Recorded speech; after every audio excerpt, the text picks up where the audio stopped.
Boys and girls, this is the Undisputed Era. Adam Cole, Kyle O'Reilly, Roderick Strong, and you're listening to Going In Raw, baby. This is the glorious one, Bobby Roode, and you're watching Going In Raw. What's up, it's your girl, Sasha Banks, the Legit Boss, and you're watching Going In Raw. You like that? Hey, friendo, Steve here. And Larson. And welcome back to Going In Raw, the only pro wrestling podcast you need to be listening to right here at youtube.com/Steve and Larson. Yeah. And available wherever podcasts can be found. Be sure to Yeah. hit that subscribe button and that little notify bell next to it to make sure you always get your new Going In Raw notifications. We're also available on the Patreon at patreon.com/Steve and Larson. We have a variety of reward tiers over there, including bonus content. That's right. At the $5 a month mark and up, you get 5 bonus episodes. Lately, we've been doing a little bit of like gameplay stuff during the week. We got to do some of that today, too. Maybe we'll try to find some more glitches or hop back on NBA. I don't know. I think NBA 2K20 is more fun than WWE 2K20. All right. Fair enough. I think the quest for glitches is a fool's errand. No, man. I think that you're right. I think we were right. You were right the first time. We were right on the precipice. Right on the precipice. We got to keep on hammering at it. I don't know if it's worth the frustration of having to play through that thing just to get the one glitch. Yeah. Anyways, totally is. So anyways, at the $1 mark, though, on Patreon, you do get a shout-out here on the show. And we got a new, a returning patron, back and better than ever, Blake Whitehouse. I should probably say it the way it should be said. Back! Better than ever, Blake Whitehouse. Oh, a reference to Bischoff's theme, yeah? Bischoff. Maybe. I miss Eric Bischoff. I don't even know what he did, to be honest. I don't think he did anything. I don't think he did anything. It seemed like he did much of anything. Anyways. To be honest.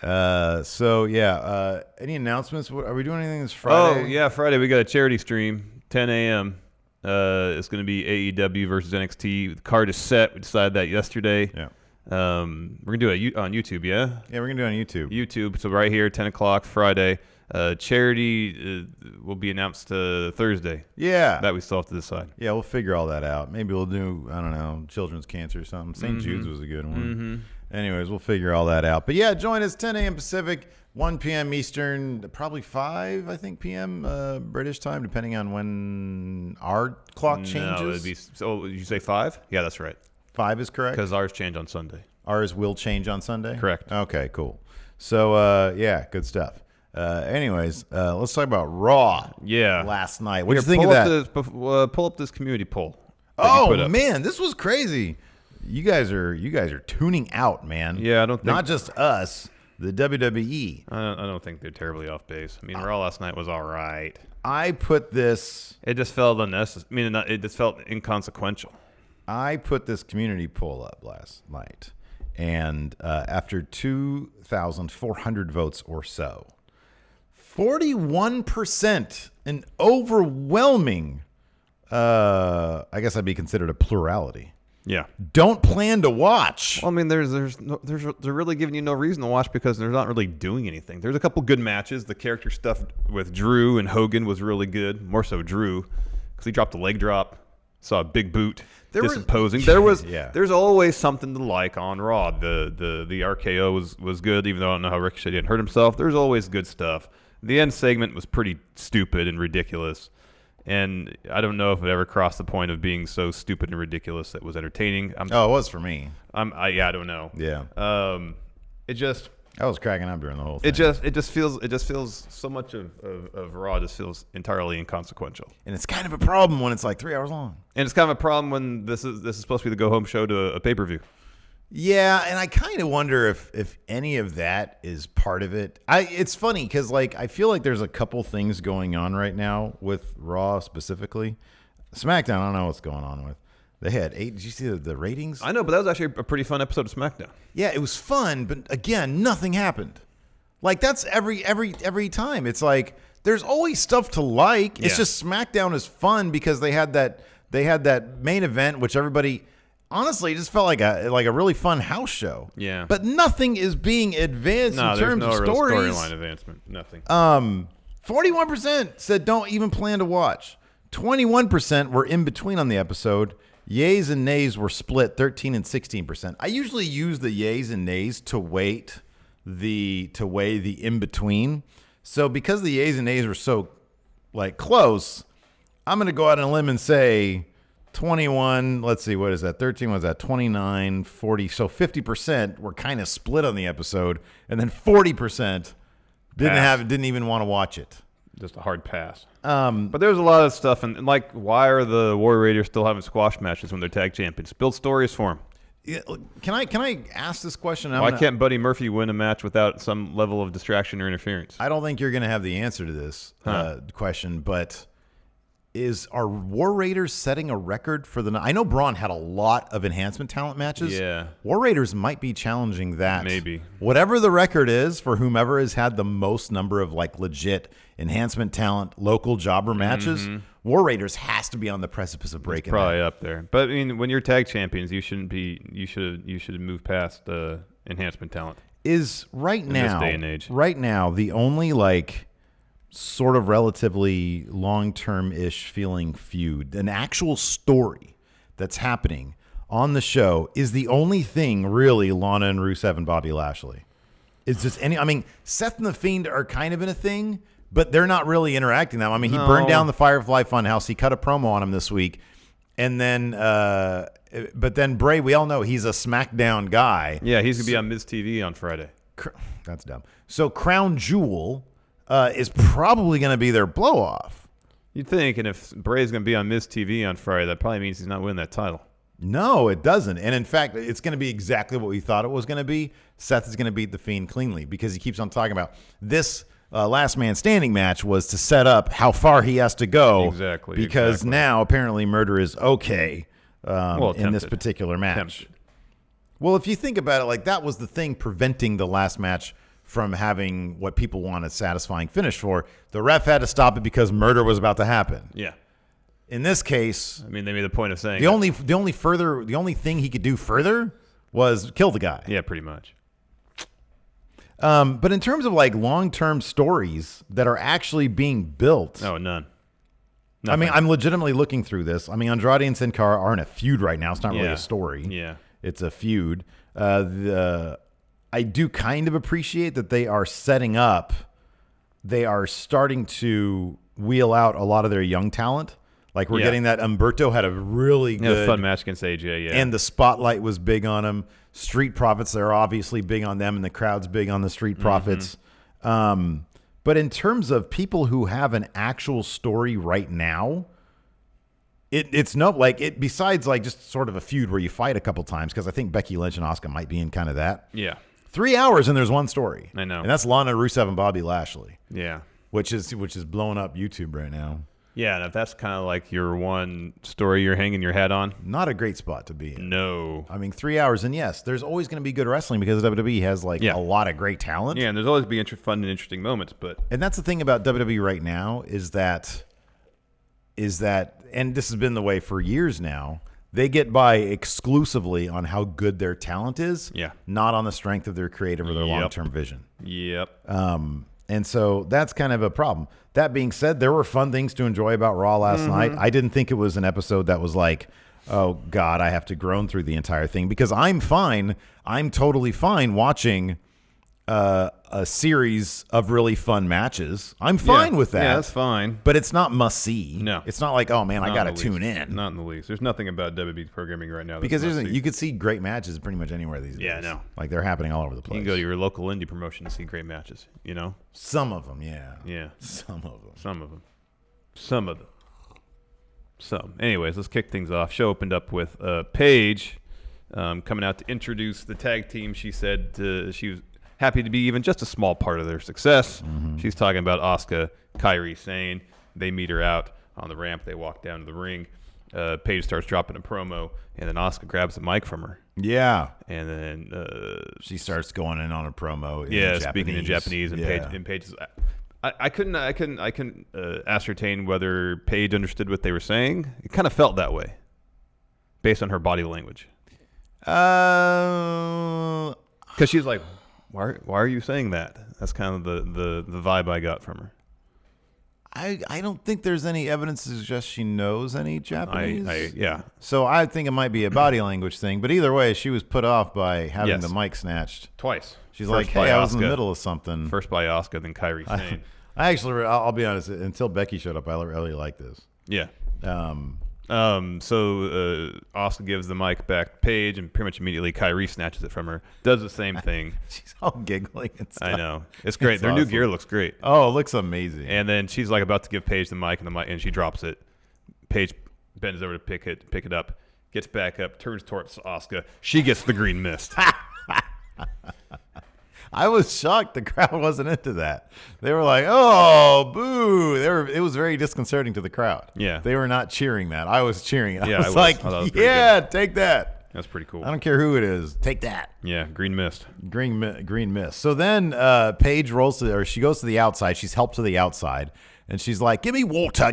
My face is all messed my up. eyes. And there's a dude with a huge bottle of water that's just kind of barely squirting on a towel. It's like, it's got the bottle where you squirt this thing, yeah. No, it's got the thing on the bottle where you're supposed to squirt it directly in their face. Yeah. So anyways, Asuka comes out sort of stalking. And before she can get her hands on the uncleared to take a bump Paige, which we all know, Becky Lynch's music hits. Oh. She comes down, and look, man, I'm just a huge fan of Asuka and Kairi Sane. I'm a big fan of Becky Lynch too. I know this is a standard trope. The good guy can handle two bad guys.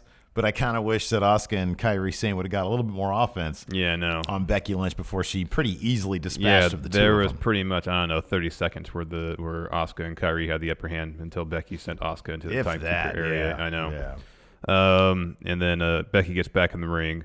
Kairi leaves, and then we go to commercial. We come back. The match finally starts. Kairi Sane versus Becky Lynch. And it was a fun match. Yeah. No, I thought this match was a blast. They gave it like a super amount of time. A ton of time. And no, it was an absolute blast. It was fun. So early on, Becky goes for a disarmer. Kairi escapes. She leaves the ring. Becky goes for a baseball slide, misses, and Asuka comes around to distract Becky. Kairi kind of hides on the opposite side of the ring steps. When Becky has her back turned, then she lunges over the ring steps, tries to hit a forearm. Becky sees her, clothesline, but eventually, though, she kicks Becky into the ring steps. We have another commercial break. We come back. Kairi's in control. She's got the anchor on Becky. But Becky kind of rolls through it, gets a roll-up pin opportunity, gets a 2 count.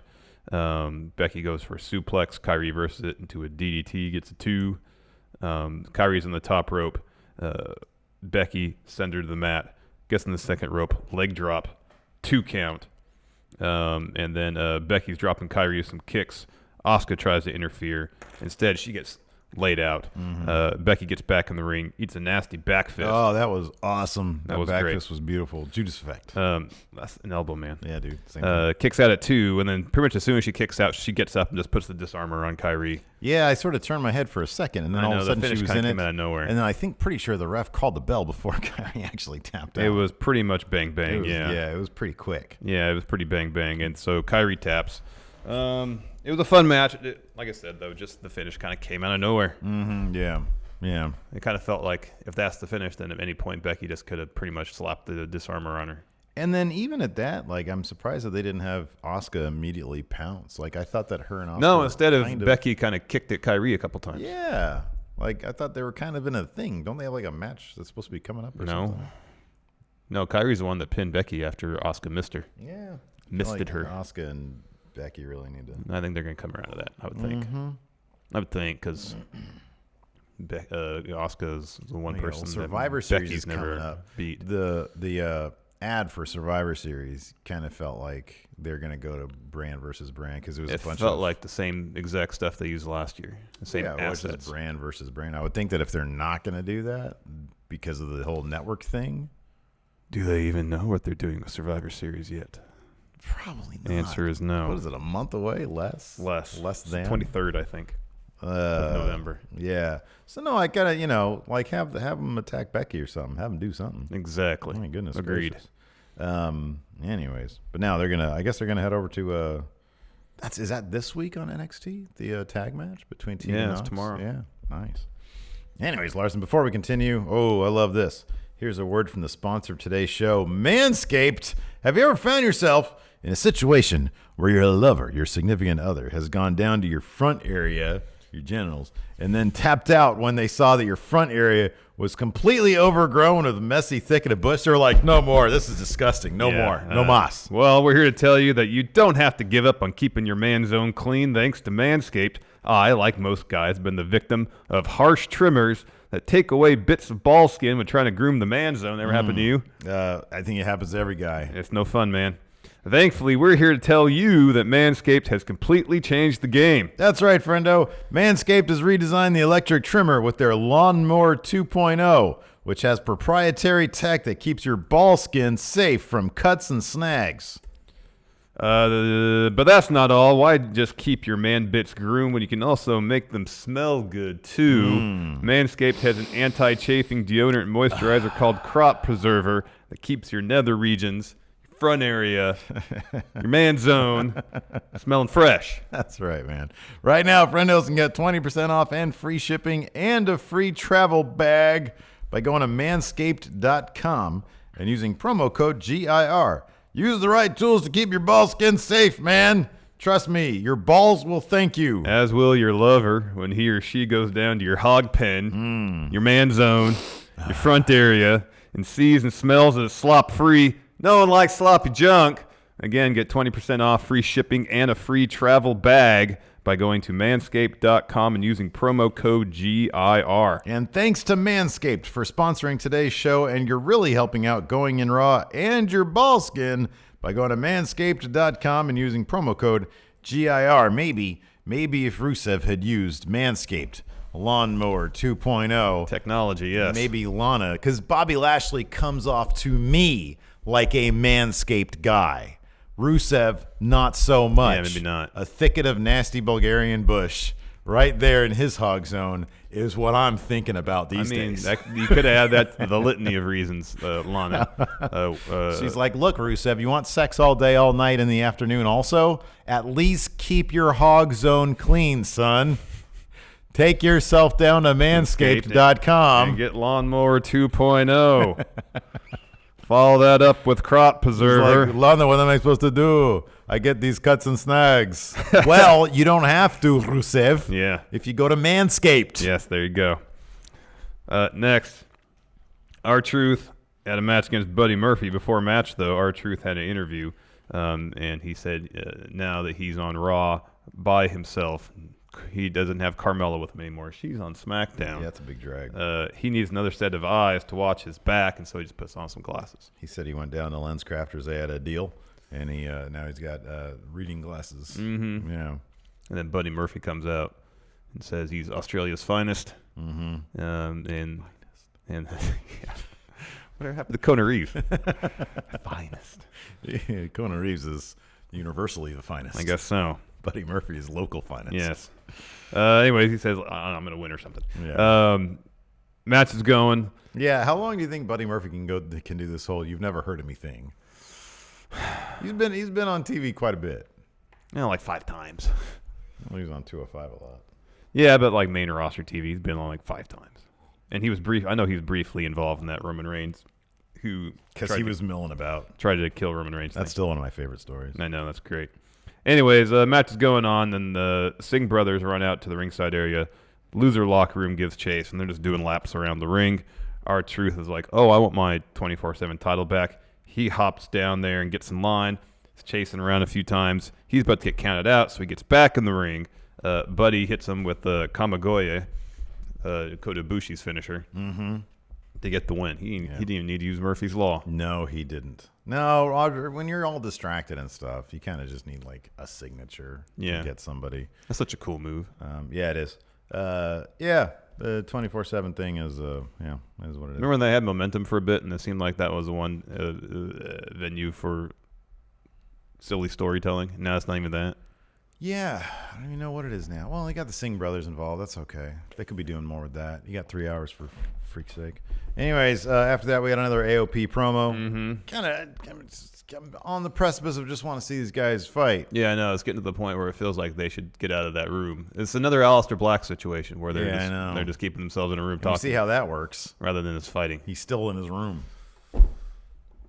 Like, my thing about the WWE, it's absolutely insane. It's so crazy that, like, the story these days is, and maybe we'll do a news brief today about this, I don't know, but you've got Casey Michael of Squared Circle Sirens, right? Who's pretty plugged into the NXT locker room. Yeah. You know, there's evidence of that. He knows what he's doing. He knows what he's talking about. Saying that a lot of people in NXT are unhappy right now. Yeah. And they're literally running out of locker room space. They've signed so many people, right? Which is obscene. Yeah, that's we all know crazy. this.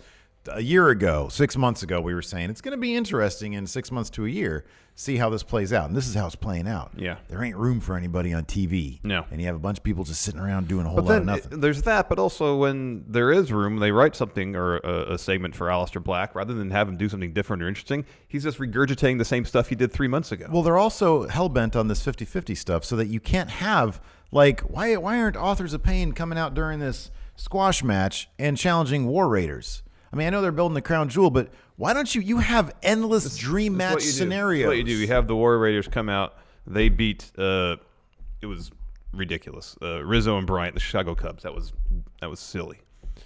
That was, anyways, I'll get to that more later. War Raiders win that match. They leave. Have AOP come out. And it's like, oh, you can squash these guys? We can squash them better. Something like that. Or hey, have them in the crowd or something, like front row, scouting. Yeah. Advance the story. I know. Advance it. I know.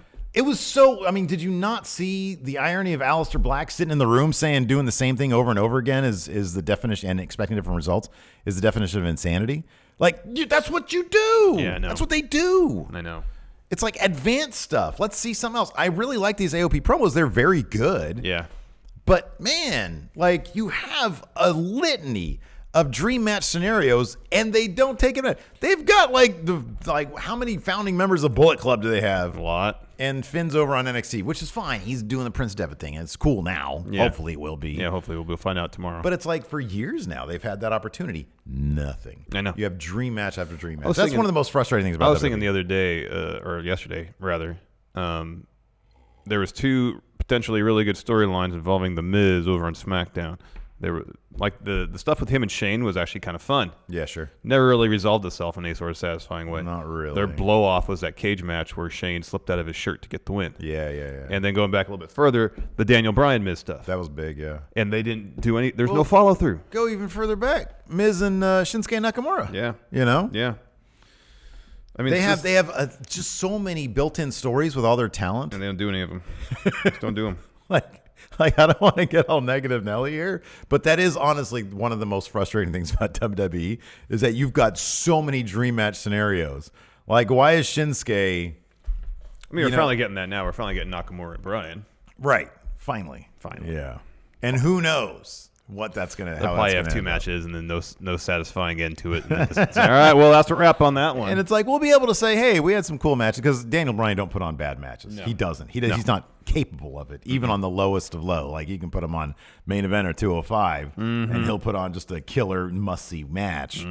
But, I don't know. You had Shinsuke Nakamura versus AJ Styles, and it's like, did we really get any memorable matches out of that? Were No, there we any got- big memorable moments besides the low blow stuff?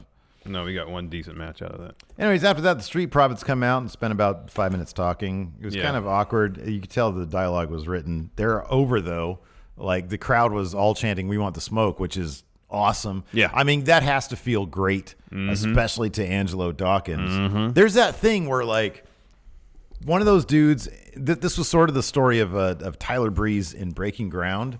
How it's like he spent years and years and years trying, and finally he got Tyler Breeze over. Yeah. And it's like, oh my God, that's awesome. And so I feel that for the Street Profits, especially Angelo Dawkins. Because he's been in developmental for 7 years. Ages. Yeah. And it's like, man, he's been there forever, and you can see it on his face that it's like, man, I've got a main roster Raw crowd chanting my thing. That's so awesome. After main eventing the week prior. Yeah, that's so cool. It is cool. And it's obvious that they want to use these guys. Yes. Hopefully they take full advantage of what they have Yes, to offer. there are a couple guys, though. You don't really have to write script their promos to the letter.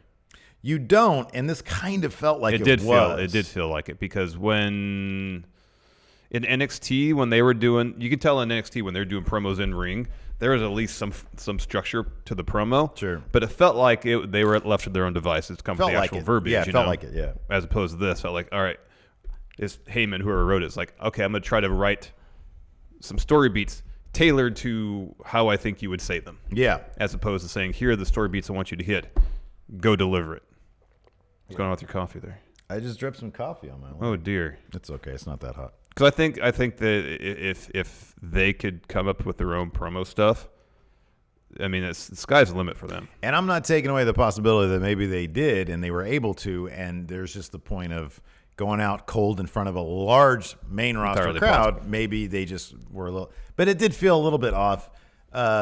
But regardless, they're over. They came out. They had a good time. Then they go back out through the crowd. And I just think it was a little bit awkward. Like, I know they were told to do this. Angelo was chanting, "We want the smoke" to their end. Yeah, the song came back on after they did the promo. Yeah, and and we it want was just a little, smoke. I don't know. It was a bit much. Yeah. It honestly feels like the kind of thing that was built up so beautifully organically, and then they just like creative now, like Heyman or whoever, just doesn't know how to like keep that going. No, I know. Well, it's a situation where something kind of starts getting over organically, and it goes back to WWE's subtlety problem.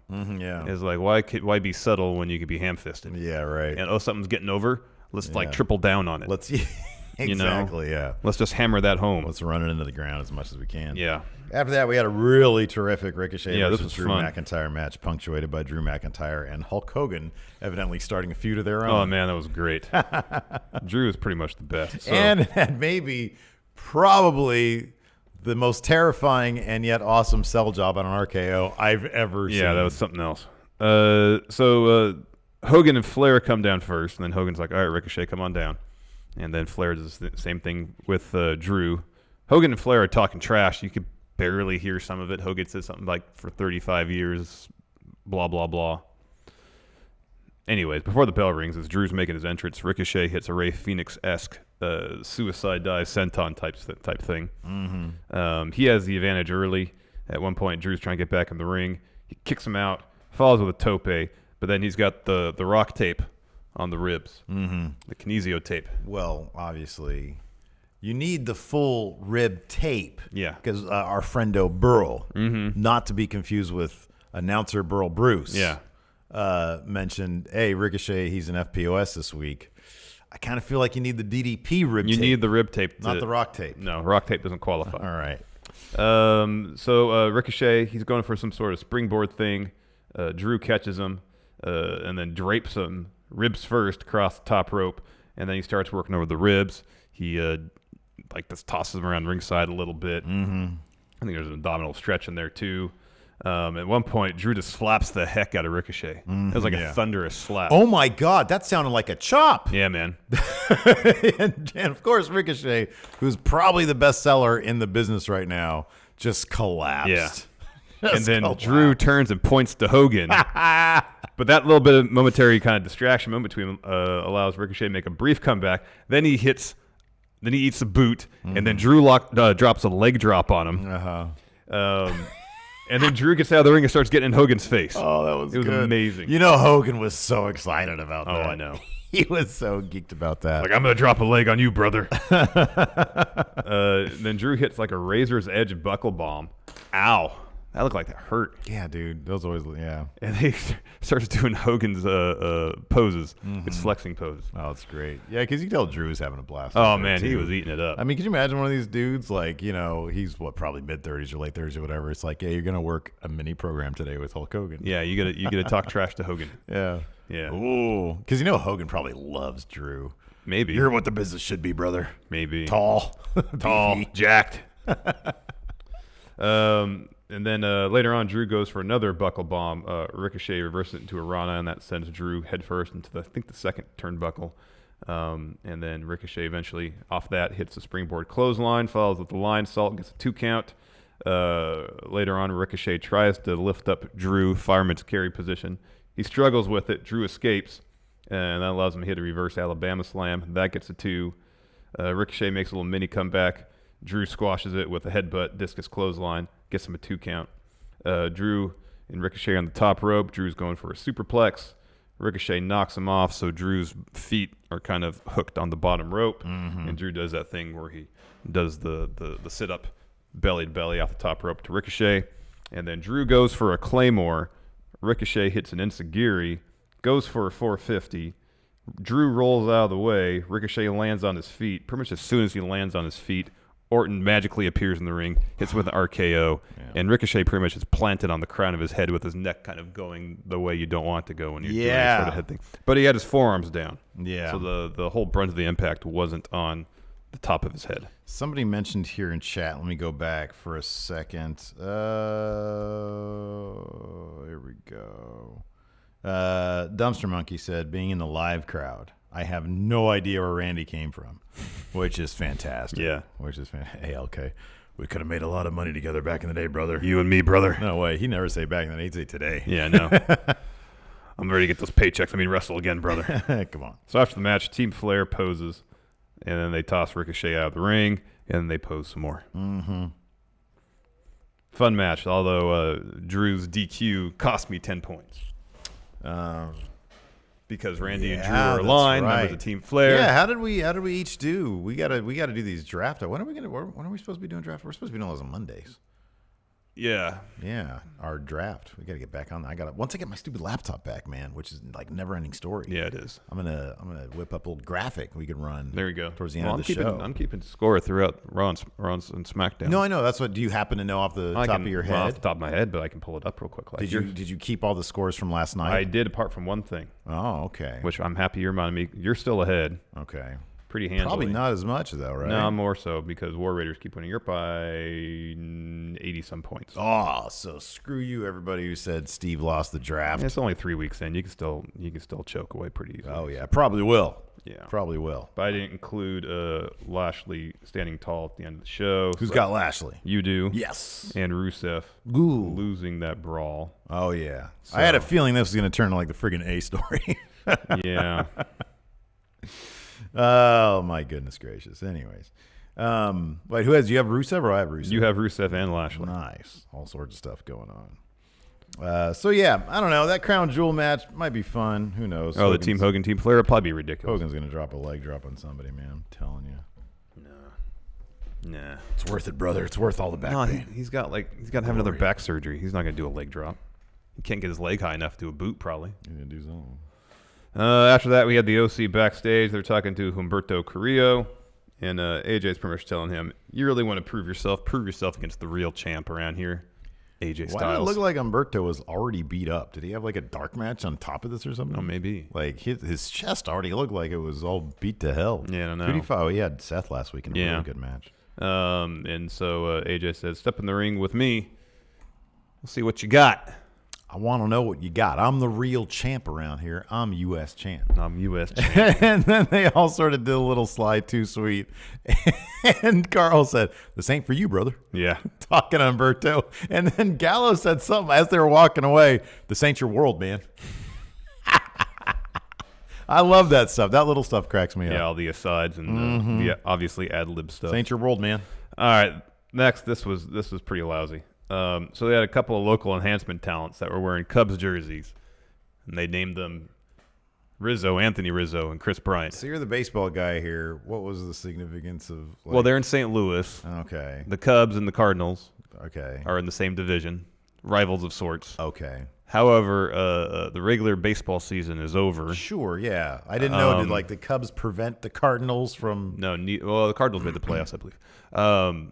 But I mean, the one of the issues is that both Rizzo and Bryant were wearing Ryan Sandberg jerseys. He wore number 23 for the Chicago Cubs. Okay. Neither of these individuals looked anything like Rizzo and Bryant. So to label them as such, okay, it's ridiculous. Yeah. Like why? Yeah. Why? I would have thought there'd be like a massive IP thing. Like they wouldn't be able to get away with this if it was the NFL. NFL's like super protective. Oh yeah, not at all. Of their stuff. Not at all. I was kind of shocked when I was like, wait, they're straight up. They're calling them the Chicago Cubs. That's weird. The Chicago Cubs, and like the crowd's like, all right. Yeah. Yeah. I just thought it was odd because like they're using like logos and names and stuff. Yeah, I know. It's kind of odd. unless they had like permission somehow. Doubtful. It was terrible is what it was. Terrible. Anyways, War Raiders decimated them.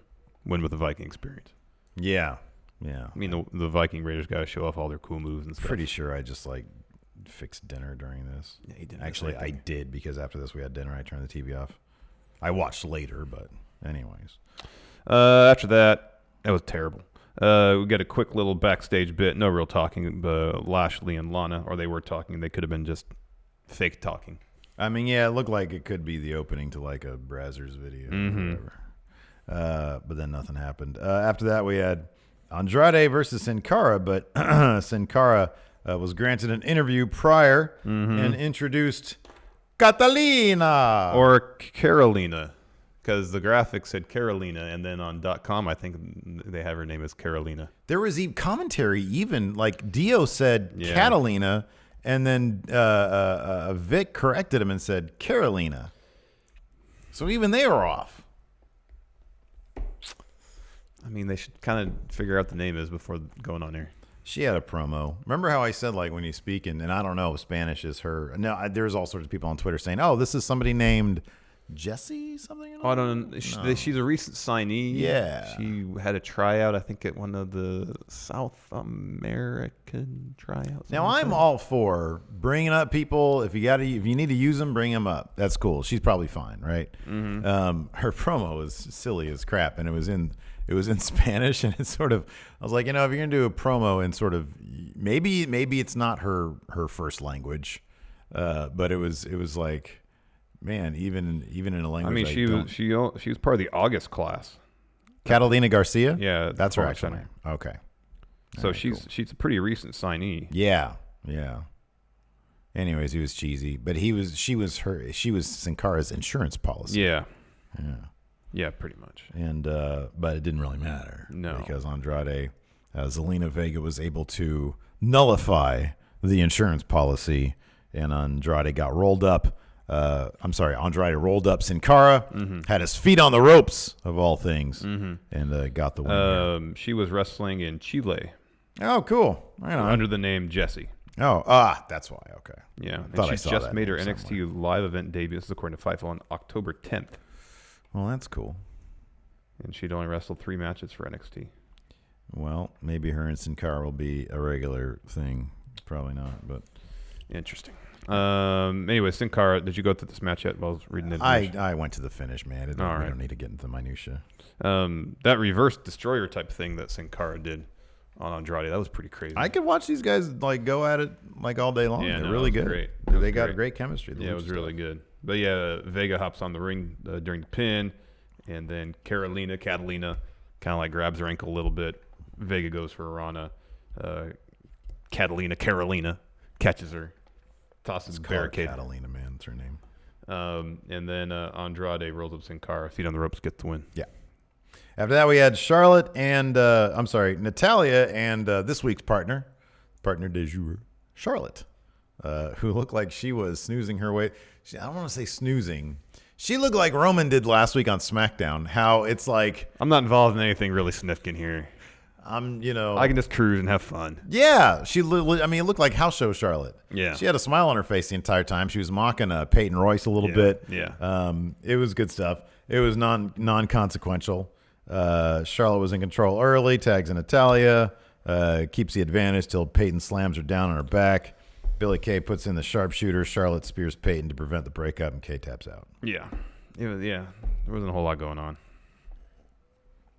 Iconic's got some screen time. Their entrance gear is great. The white frilly thing that they got going on. And they said a lot that they're the longest reigning tag champions. So yeah. Well, hopefully Asuka and Kairi Sane will break that streak. Sorry, I just footsied you. My new shoes too. After that, Seth Rollins apparently did a bump because he seemed coked out during this interview here.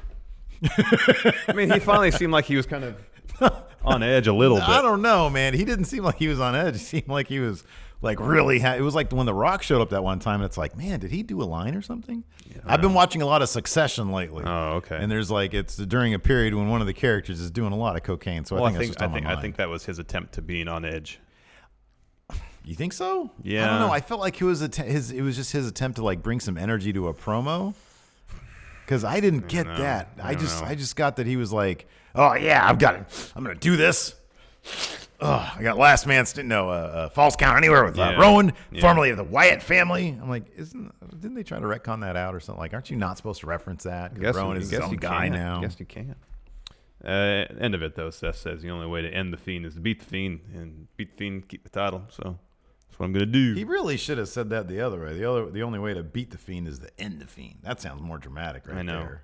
It's like, I don't know. Seth. Here's the thing about Seth. People talk a lot these days. How is Seth going to be cool again? How's he going to be cool? The only way Seth is ever going to be cool is just put on great matches. This was a really cool match. It was fun, yeah. This was a fun match. He just needs to never talk. Just don't ever open your mouth. Well, he can talk, just like give him 3 sentences. I feel like that's a lot. You feel like he can compromise? He can do a lot of damage with 3 sentences to his character. I say 1, you say 3. 2 in the middle. 2. Yeah. All right. And nothing about like Avengers or anything. Nothing nerdy. Yeah. You know. Yeah. Remember RVD in WWE? He never said anything. No, he didn't have to talk. And why? Why was he so cool? Because he was just amazing in the ring. Well, but he had the aura of cool. I'm bringing him up. The way he carried himself was because cool. Somebody here in chat, forget who it is, I'm sorry, mentioned how RVD used to spike his head too, like Ricochet did. Oh, it was great. So awesome. As long as they keep those forearms down, you should be all right. Yeah, dude, I'm not even sure he did half the time. RVD was crazy. Yeah, Look he was crazy. Now. That dude keeps it real. You see him on Twitter? Yeah, I'm aware of his escapades. Well, beyond the pool stuff. Somebody asked him the other day, at this point in your career, who's the dream opponent? He's like, I don't give an F. Yeah, no. He doesn't care. And they're like, what about Seth Rollins? I think it'd be cool. He's like, yeah, like I had to put his ass over back in 2014. Yeah, I remember that. I think he does not like. He referenced people in his view taking advantage in an interview a while ago. Yeah, I remember that. Taking advantage of him during his last WWE run, and I wonder if he means Seth Rollins. Yeah, I don't know, but the fact that he just referenced that or he talked crap about him on Twitter, basically. Yeah, who knows? Anyways, this was a fun match though. Early on, Rowan's tossing Seth around ringside, drops him face first in the barricades near the ramp, follows with a massive boot. Only gets a 2 count though. Mm-hmm. And then Rowan tosses Seth over the barricade. They're brawling up through the crowd and up into the concourse. Rowan tosses Seth into the merch stand. And then Uranagi's Seth through the merch table. That only gets him a 2. Mm-hmm. We go to commercial. We come back. They're back in the ringside area, and Seth's in control. Yeah. That seems like a massive story beat to just kind of gloss over. Plot twist. Really is. So Seth hits 2 suicide dives. Rowan catches the 3rd one.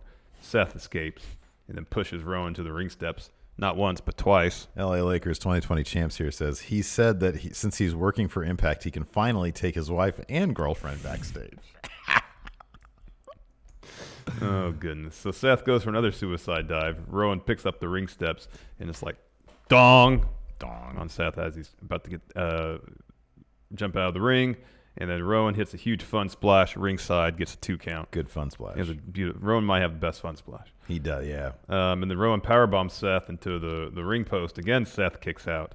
Rowan's carrying Seth up the ramp. I believe fireman's carry position. He was hitting the circle. Yeah, the circle button a lot because eventually he gets down. Yeah, he escapes. He still leaves a clothesline though. So Rowan goes over to the announce table, clears it off, tries to put Seth through it via Iron Claw, but Seth escapes. He's on the top of the announce table, hits a super kick, and follows it up with a stomp on the announce table. Rowan kicks out. Yeah, well, Seth took forever to get to him. Yeah, he did. So Rowan ends up on the floor, off the ramp, off the stage. Seth's still on the announce table. He hits a crossbody off that, onto Rowan on the floor. Fun splash. And then takes a chair to Rowan as they start battling backstage. Rowan gets the chair from Rollins and then picks up a road case and throws it at Seth. Seth evades. In the process of evading, he happens to get a ladder, attacks Rowan with it, stomps him on the ladder, and then there's a forklift right there. And so he positions Rowan under forklift, and there's a couple dudes that's hanging around there. And he goes, any of you guys know how to operate this thing? And this guy goes, I do. Get in there and lower it, says Seth. Barking at him. Get in there. Come on, do it. Turn on. And so they lower. Channeling his inner Vince. They lower the forklift. Lower it. Do it. So, and then he gets in there and does it himself. Yeah. And so dude does it, and then Seth stands on top of the bed of the forklift and gets the win. And then we're back. Somebody made this joke on Twitter. Back at the Super Bowl. At least they didn't do the shot, the point of view of forklift I shot know. that they did at the I know. halftime heat. I Didn't know. Baron Corbin use a forklift also at some Against point? Dean Ambrose, yeah. Yeah. Tried and true tradition right there. I guess so. Anyways, after that, Lana and Lashley backstage. Lashley said, "Is this where he said something like, I'm going to go back there with you or something?" Yeah, and then she goes, "No, I want to take care of this myself." Yeah.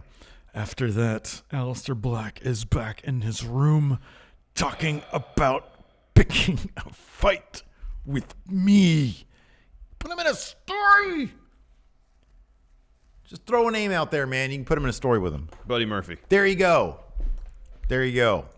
Just have him go out there over the course of several weeks and put on awesome matches. Yeah, Give him right. 15 minutes Yeah. every Raw Yeah. to tear the house down, and they'll both get over regardless of who wins. I mean, Alistair's going to win the matches, but they'll both get over because they're so damn People good. will be so excited about that. Yes. It's just damn simple sometimes. It really is. It just seems so easy. I know. You got a couple guys that you're underutilizing, you put them in a program against each other. Yeah, right. I know there's this worry that they got to protect these new talents, but here's the thing. If people put on really good matches on a consistent basis, they will get themselves over. From there, you work on their character, and then, after, 10 weeks or so, think, okay, we got a story for you. Give it a try. Yeah. Just give people an opportunity to put on really good matches, I was first and thinking foremost. about that about AEW. It's going to be interesting because they have found some creative ways to protect certain guys. With that win-loss record thing meaning so much, it's going to be interesting down the line how they're able to keep that up, because some you think would have to give at some point. But it'll be interesting to watch. They're creative fellas. Yeah. After Alistair's thing, where he's the definition of insanity, he's doing the same thing over and over, expecting different results. I kind of hope that he wrote that line. Right, yeah. Or at least there's some, like, whoever it Self-awareness. was Heyman, Yeah, involved in all that. Again, waiting for someone to pick a fight with him and come through the door. After that, we had a recap of Brock destroying Team Mysterio on SmackDown. Mm-hmm. And then we get AJ Styles versus Humberto Carrillo. I guess the story early on that one is AJ kind of taken by surprise by Humberto because Carrillo has the upper hand early. But AJ gets the advantage after Carrillo, I think, tries to go for a moonsault off the apron, misses, and then AJ drives him into the barricade and follows with a tornado DDT off the barricade. That was pretty cool. Come back from commercial. AJ still with the advantage until Humberto unleashes a couple kicks. Final one, right? Oh, no, it was when he tries for a couple kicks and AJ dodges them. And finally, Humberto hits him one in the head. He hits Aztec press. AJ kicks out. I don't know if you've seen anybody kick out of the Aztec press before. And it was pretty early in the match. Yeah, it was. Carrillo goes for a moonsault, misses. AJ hits that, looks like he's going for a Michinoku driver, but it's reverse DDT, gets a 2. AJ setting up for a phenomenal forearm. Carrillo pushes him off the ropes, follows the moonsault, hits it this time, gets a 2 count. And then Carrillo tries for a top rope move, and it looked like AJ hit a mid-air chop block, essentially. Yeah. Follows up immediately with a calf crusher. Carrillo taps out immediately. Yeah, that was a cool little bit of storytelling right there. I like that. AJ, yeah, like you said, it's like a midair chop block. And this he follows comes it down right and up. immediately starts grabbing at his leg. Yeah. Good sell. Yeah, it and was then a the good calf sell. crusher, logical win for AJ. Yeah. I like that. That was good. Yeah. The OC hop in the ring after the match. AJ puts his hand out. Carrillo goes to shake. Then AJ pulls it back. Yeah. Carrillo punches AJ. Styles responds with a punch in a Styles clash. The OC set up for Magic Killer. Street Profits make the save, clear the ring, hopefully building new stars. Yeah. Via the OC. Yeah. And to lead into the main event segment of the show, we get a Rusev, Lashley, and Lana recap of their story so far. Interesting that they're aware enough about how, I want to say the word popular.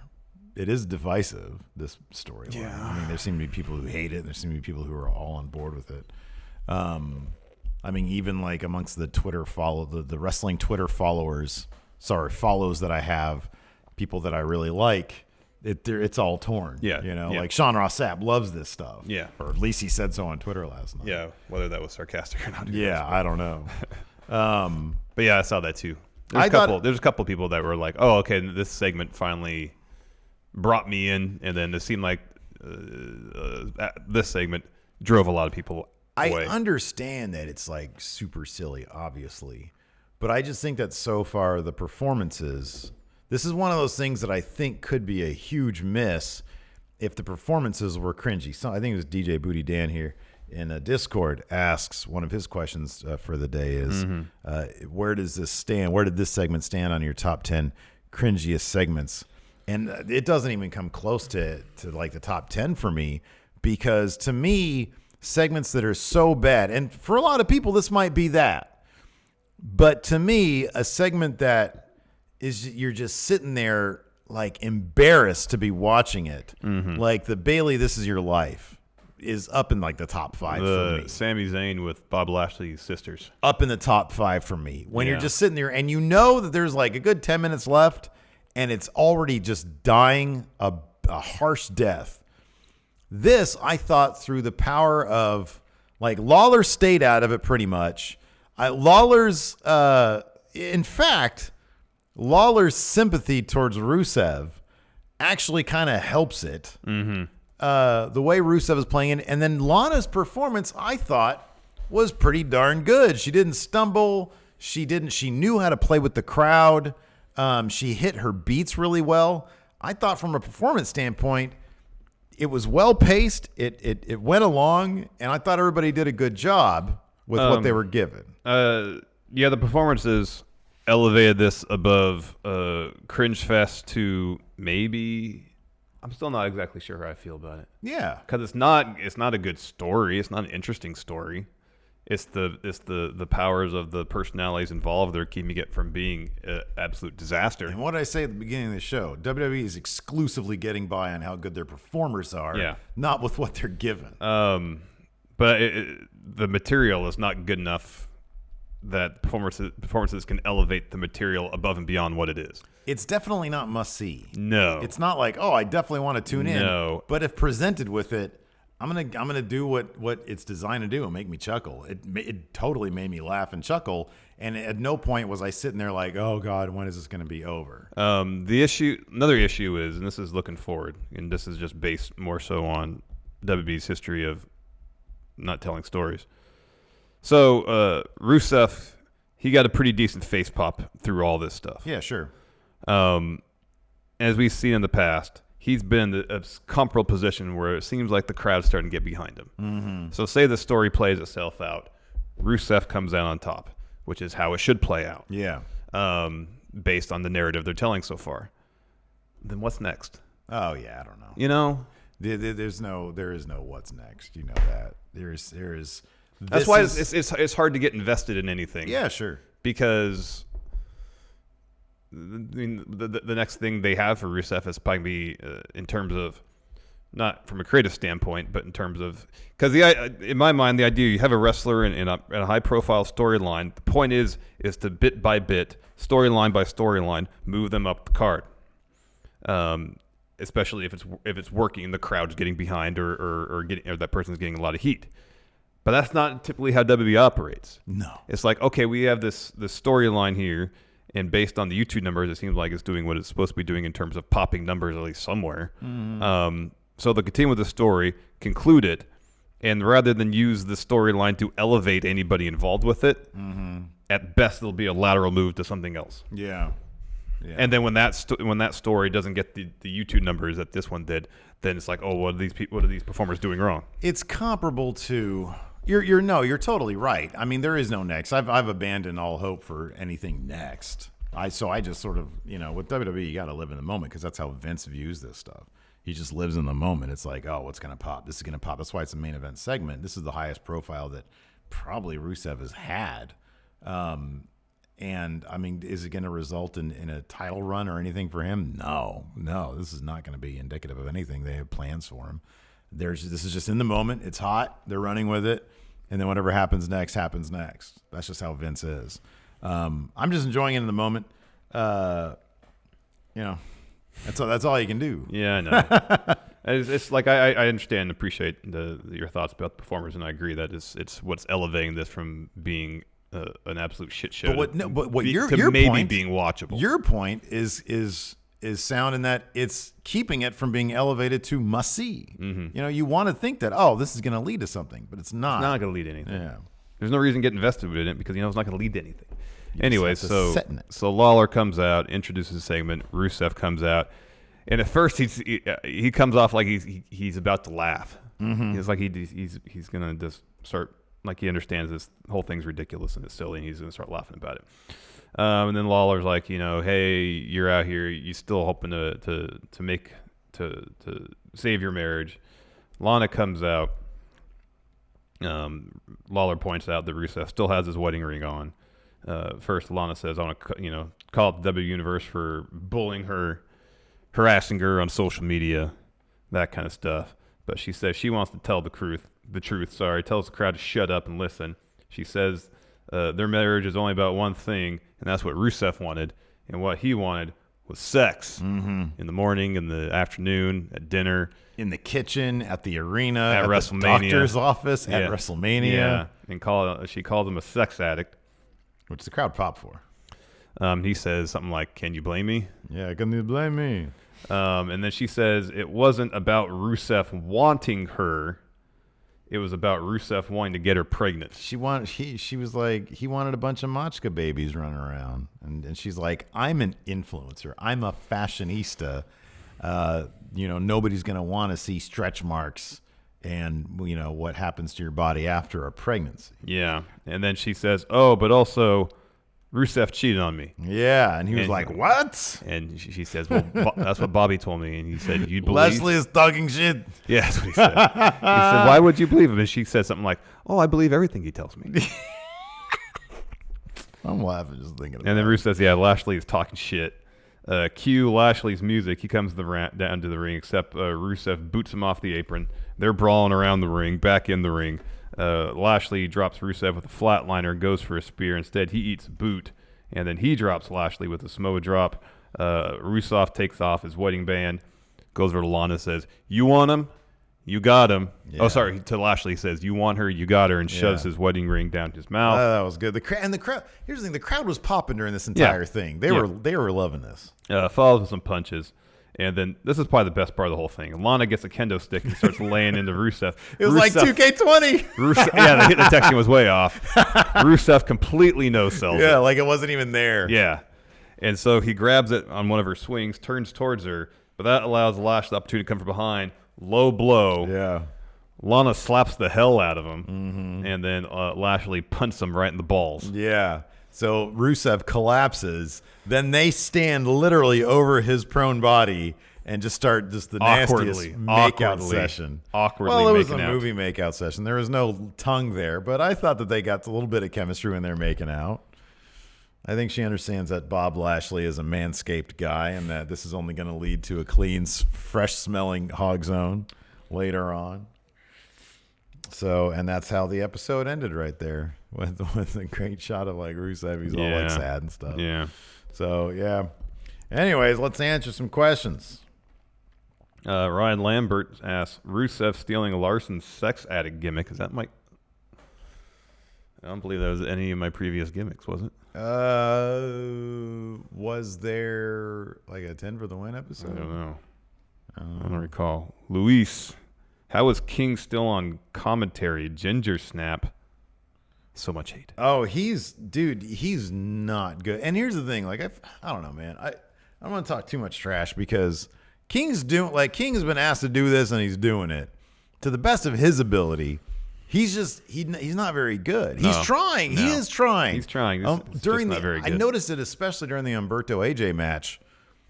He was trying to root on. He was trying to cheer on the babyface, and it just came out so awkwardly. But there was another match where I can't remember which one it was, where it seemed like he was supporting the heel though. Oh yeah, I don't know, man. I think he's told what he needs to be doing, and he's trying to do it to the best of his ability. Yeah, and it's bad. And what is he supposed to do? Say, hey, I'm damaging the creative, the show. I'm not going to do this anymore. He can't be expected to do that. I should say that though. Thomas Soley, literally no one.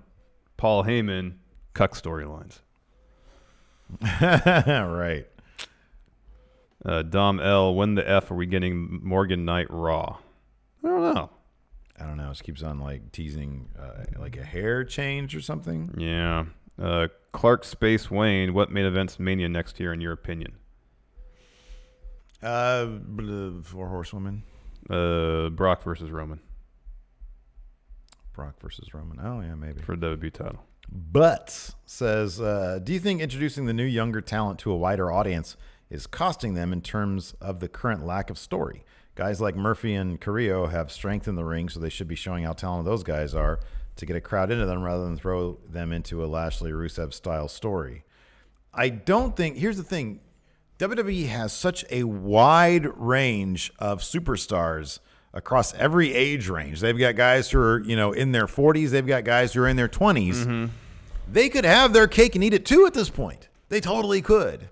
They could have the stories of today using the stars of today, and meanwhile building up the new stars. And I think they're trying to do that with Street Profits and Humberto. Mm-hmm. And that's a good thing. But I think the lack of stories is simply Vince books on a pop-to-pop basis. Yeah. And I think it's funny because, although that seems obvious, to me, it wasn't really ever hammered home until I started listening to the Bruce Pritchard podcast. Mm-hmm. Because whenever Conrad asks him anything, it's, because Vince thought it was a good segment. Yeah. Well, Vince thought he can make money with this guy, and it's only one, and then the next night he's dropped. Yeah. It just seemed, at least it seemed he like wanted in the big past. Moment. The Hogan WrestleMania 9 thing. Well, he wanted the big moment. Yeah. That's all he cares about is the big moment. Yeah, and it seemed like in the past, at least in certain periods, when creative seemingly overall was good, it's like, he had a moment in mind. Well, at least there was the groundwork laid down, so the big moment felt like it meant something, Yeah. I mean, not all the creative in the Attitude Era was good. There was a lot of terrible stuff. Sure. But a lot of the huge moments that we remember, there was actually a decent build to it. When The Rock won at Survivor Series '98, there was a huge build to it. When he had the double turn, the turned heel again, it really got you. He had like a smaller writing staff, and he wasn't in his mid-70s, Yeah. And it's like you're a bit more with it. Yeah. And he knew how to run with things on a week-to-week basis. Knee Kyle going in raw math on the Boogeyman. By the way, where was JoJo? Apparently JoJo's going to be back on the road soon. Yeah. Boogeyman. In ring, he was not a good wrestler. I don't remember anything about his wrestling ability. 3 or 4. His look was amazing. His look that's a 10 look. That's a 10 look. That's a 10 look. And then promo. I don't remember him talking a whole lot. I don't think he did, but he had a good voice. Well, promo, a guy who's not meant to talk because automatically you get deducted from promo. When he was in segments that were designed as promos, he was effective. I mean, you got to give him at least a 6. Well, I'd say a 5. You'd give him that a 5? Yeah. He doesn't talk, but everything else is good? Yeah. Split the difference, I guess? Yeah, so that's average. All right, fair enough. So that'd be 5. 18. If you do 3 for in-ring, that'd be 18 for being good. Divided by 3, that's 6. Okay, 6. Kayfabe. Or sorry, legacy. I think they probably wanted sort of an Undertaker type. Yeah. And they got a Gangrel type instead. 5? Yeah, okay. And then Kayfabe. I mean, he didn't win a whole lot. Wasn't around that long. 3? All right. Yeah. So 8 plus 6 is 14. Divided by 3, that's 4 plus. Almost 5. That sounds exactly right. Yeah. Let's see here.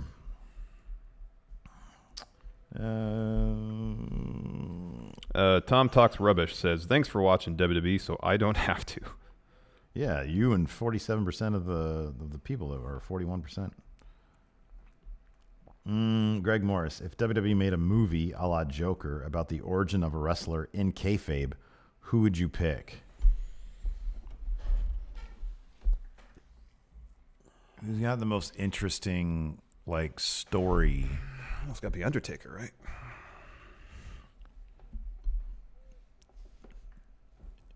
I'd probably go with Bray Wyatt.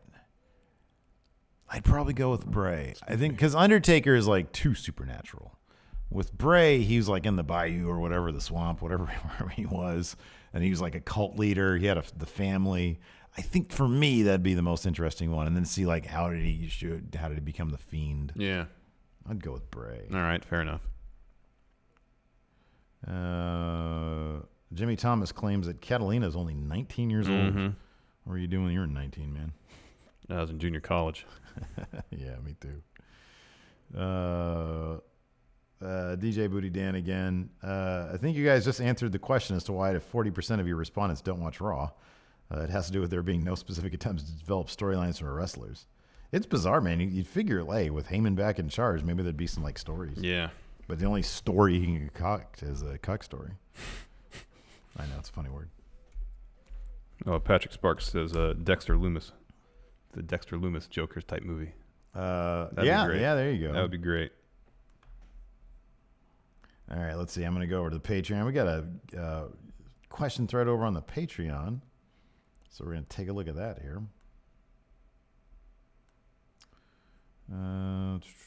Let's see here. Kinniku Bone Man. Who else should Asuka Green Mist? Who should be next to get the Green Mist from Asuka? Well, it's probably going to be tomorrow. It's going to be on NXT, so it's going to be, I'm going to say Dakota Kai. Yeah.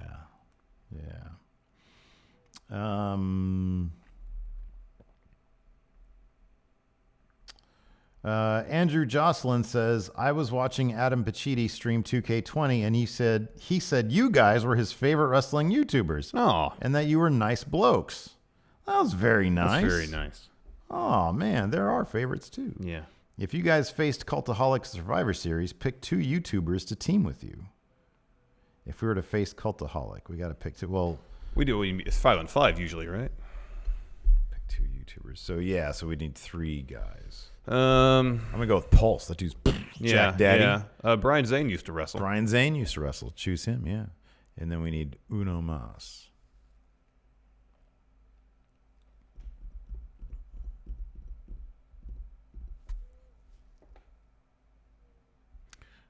So our ringer would be Joe Hendry. Oh yeah, I'd consider him a wrestling YouTuber. He's also a Ring of Honor wrestler. Yeah, but I'll take and then we do the thing where he does the songs. Fair enough. Sounds good. I like it. They are true. So many people are so nice though. The boys over at Wrestle Talk are just terrific. Yeah. And then Cultaholic, man, just the nicest dudes, just the nicest guys. Yep. Seriously. Yep. All those guys. Yep. James Rodriguez, this is a loaded question. In kayfabe, where does the green mist come from? Commentary tried to explain that last night. Real? What did they say? I didn't even hear that. They had no explanation, but they had talked about the origins. Oh, but they like, where does the green mist come from? So in kayfabe, is it from within or is it a no? I think it's a foreign substance. Yes. Yeah. Okay. Yeah. All right. But it's one you can only get from some mystical style. Brandon Collins says Simon Miller is literally H champion. We should probably have him on our team. All that stuff. Yeah. What the hell? Man, we're old. We forget things so easily. Of course, really Simon Miller would be on our team. Yeah, Simon Miller. Get that Joe Hendry guy off our team. There we go. I want the H champion. Let's see here.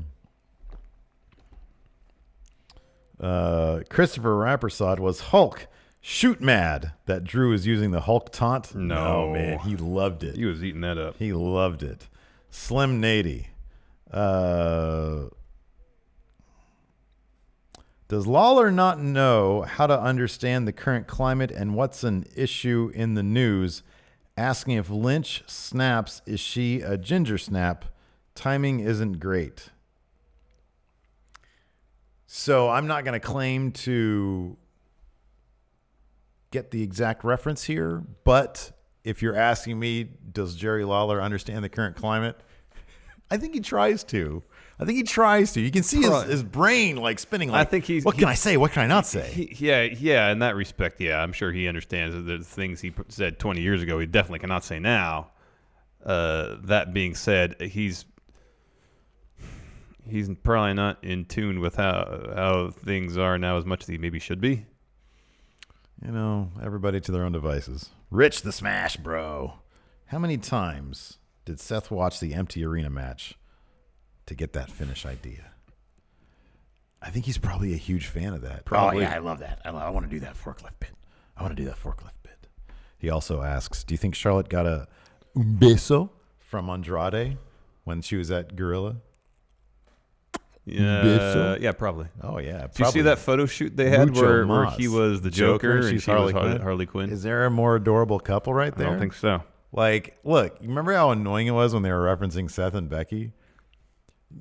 When you look at Charlotte and Andrade, you see two people who are legitimately so into each other. I never got that from Seth and Becky. They could be. Yeah. Maybe they could be. Yeah. But you cannot. I cannot see two people who somehow have a more infectious chemistry. That one shot of them as Joker and Harley Quinn. It seems like that was a private moment that was somehow captured. Like that wasn't a thing done for WWE.com, which may have been. I don't know. It was like they went to a Halloween party. Yeah. And someone captured that Here's moment. the thing about it, though. Every picture of them backstage together, everyone looks like a captured moment, and they always look so blissfully in love. The one kissing one between Seth and Becky, which, while wonderfully framed, I mean, it's a really beautiful picture, seems staged. Everything there seems staged. Everything with Charlotte and Andrade, they seem like the most happy couple. So, yeah, many besos. Mm-hmm. So many besos there. See. Oh, man. Let's see here. Thomas Dunnigan says, thank base to God for you guys. Personally, it's so hard to watch Raw as of late. Are there any podcasts that you guys watch or listen to that focus on something particular you don't pay attention to and only gets updates from said podcasts? So I'm a big fan of the 538 Politics podcast, and they run down the Democratic debates because I hate watching debates. That's awkward. They're cheesy and as they're hell. awkward They're too. so awkward and they're I'm so not really staged. into They're it. crap. I'd rather just read recaps of debates. So I'll do that. I honestly don't listen to that many podcasts. If there's something particularly interested on the Pritchard podcast, because I really like their chemistry and how they tell stories. But yeah, 538's my go-to. I'll listen to 538 if there's like some news story. But usually it's why is this happening? That's a good one for current events. Yeah. With a lot of historical context. Yeah. And then I listen to like my fair share of like true crime podcasts. So instead of being there for a Zodiac murder, I can just get it recapped. Yeah, kind of. Or Ed Edwards murder. The 6-inch Cyclops. Will you guys be listening to Corey Graves' new podcast? I don't know.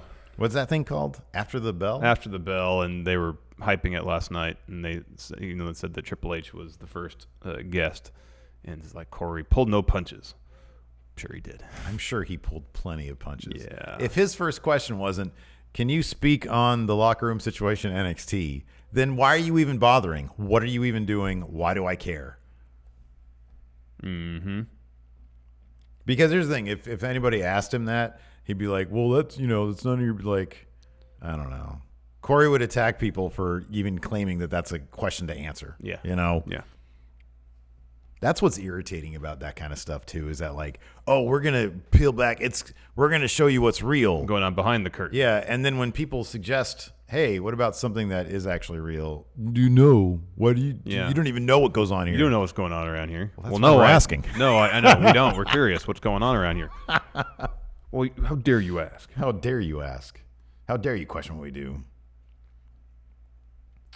Let's see here. Patrick Sparks. What is the best and worst outcome of the Bob Lashley Rusev situation? They fight over a title is the best outcome. They fight over like the U.S. title. Instead, it'll probably be... They have a tendency to put Rusev in really bad gimmick matches, like flag matches or something like that. Like divorce papers on a pole match or something like that. It's going to be bad. Yeah, that's gonna be worst outcome, and that's gonna be bad. But like if you weave, like this is the easiest thing to do. Next week, the OC come across Rusev, they clown him for being a cuck, and then Rusev is like, fine, put your United States title on line. He wins title, Shock win in the main event. Yeah. Crowd goes nuts for Rusev. Yeah. And then him and Lashley feud over that. Yeah. Yeah, that's not going to happen, though. No, it's not, because it's like kind of a decent idea. Okay, Charles Smith. I've been wondering what is better, a good seller or someone with great timing. Obviously, someone who sells great can make people look great, but if the timing isn't there, then it can look weird. Well, obviously, yeah, you want both. Mm-hmm. I don't know. I mean, you kind of want great timing, right? Yeah, I feel like that's in terms of mechanics of the match. It would work much better everybody involved had good timing. Bobby Rivera wants to know what shirt I'm wearing. This is my Medusa Complex shirt. Millie McKenzie and Charlie Evans. They're a team that I saw. A lot of you know who they are. I saw them team up at Pro Wrestling Evil. I was in England, though. And then I saw this shirt. I was like, freak, this is a great shirt. Yeah, it's a cool So shirt. I bought it. All right, that's it. That's it for the show. We're going to do an overrun in about 15 minutes. So $5 patrons, tune in. I don't know what we're going to talk about. Maybe we'll talk about that Mandalorian trailer. Oh, that's a good idea. That was great. We could do that. So we'll have a little bit of Star Wars movie talk. Yeah. We'll get some non-news going. Yeah. And so channel members, YouTube channel members, check that out. $5 patrons, check that out. You can sign up right now if you want to and watch it live. Yeah. Or on demand, whatever. Anyways, thanks everybody for tuning in. We do appreciate it. Hit subscribe. Till next time, we'll talk to you later. Goodbye.